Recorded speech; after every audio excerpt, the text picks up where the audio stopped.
Vous vous noyez. Plantin, je ne vous entends pas. Plantin, êtes-vous en train de vous noyer? Je ne vous entends pas. Plantin, répondez. Je scrute. Pourriez le dire, mon vieux, j'allais vous envoyer la bouée. Ça n'aurait servi à rien, je scrute. Oui, mais comment voulez-vous que je le sache, moi, que vous êtes en train de scruter? Vous faites le même bruit que quand vous vous noyez. Déjà que je m'époumonne à vous envoyer 20 fois par jour cette bouée, tout ça, parce que vous n'arrivez pas à tenir plus de 30 minutes sur ce radeau sans tomber à l'eau, si en plus il faut que je vous la jette quand vous vous noyez pas. Ben, faisons comme avant. Que faisions-nous avant? Bien, quand je commençais à glisser, que je sentais que j'allais me noyer, je criais au secours, au secours. Ah oui, je me souviens. C'était atroce, ces braillements, ce tohu-bohu. Non, plus jamais ça, continuez à vous noyer en silence. Par contre, si vous ne scrutez pas plus de 2 à 3 fois par jour... C'est à peu près le rythme que je m'impose. Parfait. Dans ce cas, c'est quand vous scrutez que je vous demanderai de crier au secours, au secours. Ça déconcentre. Mais si vous y tenez absolument... Oui, vous êtes gentil, c'est pour éviter la confusion. Comme ça, quand je vous entendrai crier au secours, je saurai qu'il ne faut pas que je vous envoie la bouée. Où vous en êtes? Bon, je termine. J'espère que cette fois ça vous plaira. Moi, je trouve que c'est pas mal tourné. Enfin, comme nous en sommes à la 5e version, je n'ose plus rien dire. Ce n'est pas la seule raison. Je n'en vois pas d'autre. Vous avez une bouteille, Plantin. Ah oui, c'est exact. J'avais oublié. Et vous, un crayon? Oui, que vous ne pouvez pas me prendre sans me balancer à la flotte, hein, et donc sans vous saborder, car je suis aussi votre contrepoids, Plantin. Disons qu'économiquement, nous ne sommes pas dans la même situation. Mais stratégiquement, nous nous valons. Oui, c'est à peu près ça, oui. Pensez-vous tomber à l'eau dans les 5 à 10 minutes qui suivent?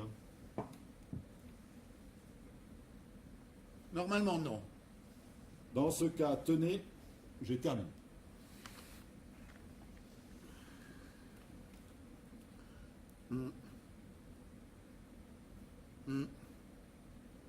Alors? Je trouve ça littéraire. Vraiment? Oui, même empoulé par moments. Empoulé. Je lirais cette lettre comme ça à l'improviste, je n'y croirais pas. Mais qui vous demande de la lire à l'improviste? Mais enfin, celui qui va la trouver, si quelqu'un la trouve, ce sera forcément à l'improviste. Et croyez-moi, avec votre style tire-bouchonné, là, on n'a aucune chance. Il n'y a aucun progrès sur la dernière, c'est toujours du caca parfumé. Bon alors là, Plantin, si vous ne pouvez plus me supporter, je vous demande de me le dire tout de suite. Je n'ai pas dit ça. Ne jouez pas sur les mots. Depuis quelques jours, je sens bien que je vous agace, que je vous irrite. Mais que je non, vous mais pousse. c'est... Mais vous refusez mon varech, vous ne vous retournez même plus quand j'urine. Vous vous mettez à faire des choses non concertées comme scruter, vous me chiez une colère de tonalité syndicaliste concernant votre part de radeau, et maintenant vous me dites que j'écris comme une vieille dinde. Ah non, Plantin, il est temps de percer l'abcès. Blanc-Aimé, ça fait la 5e fois que je vous donne mon avis sur ce texte, et je puis vous assurer que je sais... Rien. Vous ne savez rien. Qui est Théodore de Bèze, Vauquelin-Lafresnay, Archino, hein, qui est le préfet du Cotentin, celui de la Gironde? Où se trouvent l'Istrie, l'Illyrie, la Croatie, la Macédoine, le Péritoine, Chichi-Castelnango, le quai Louis Verriot? Qui a inventé le silicate de permanganèse? Rien. Vous ne savez rien. Vous ne savez même pas quel est le nom de cet oiseau qui traverse le ciel en ce moment. C'est un couvre-temps, Plantin, de la famille des cumulus, qui se nourrit uniquement de farine et qui vient au printemps péter les nuages de l'océan. Et nous avons de la chance parce que c'est une femelle. Si ça avait été un mâle, nous aurions eu de l'orage. Rien, vous ne savez rien. Vous êtes une glaire de mouches coincée entre le nul et le zéro. Et vous osez dire que j'écris tire-bouchonné. Attention, Blanc-Aimé, je supporte tout sauf vos grands chevaux. Je suis loin d'être sur mes grands chevaux, Plantin, très loin. Écrivez.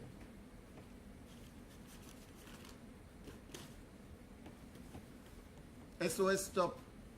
SOS stop. Dérivons Est-Ouest stop. Océan Indien stop. Suite naufrage Neptune stop.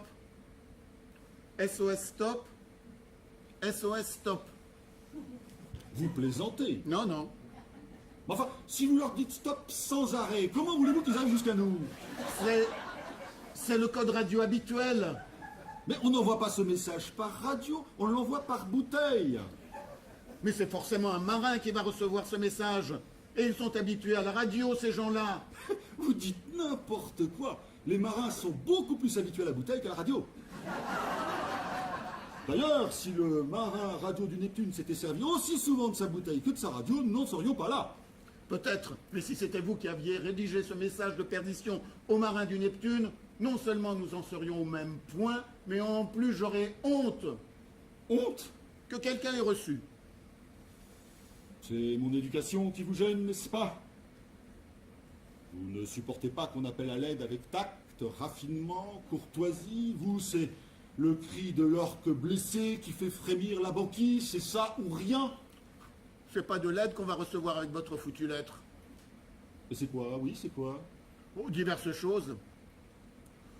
Les œuvres complètes de Madame de Sévigné, un caniche nain, une boîte de dragée.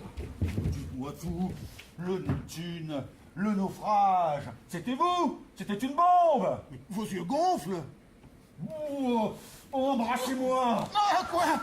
En vent de m'égorger, embrassez-moi! Je ne peux pas. Pourquoi? Ah, je fais contrepoids.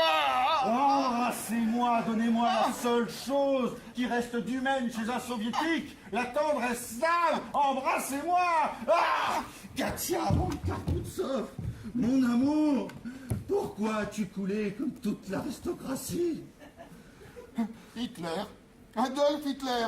Vous me rappelez Adolf Hitler dans ses derniers instants dans son bunker. Comment le sauriez-vous? Si vous n'êtes pas bolchevique, ce sont les premiers qui sont entrés. Mais vous êtes fou, blanc d'aimer un fou.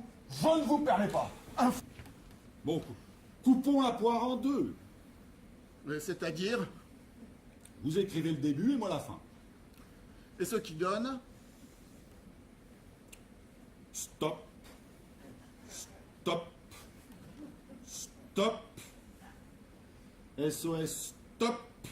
Dérivons océan Indien, stop. Suite naufrage Neptune, stop.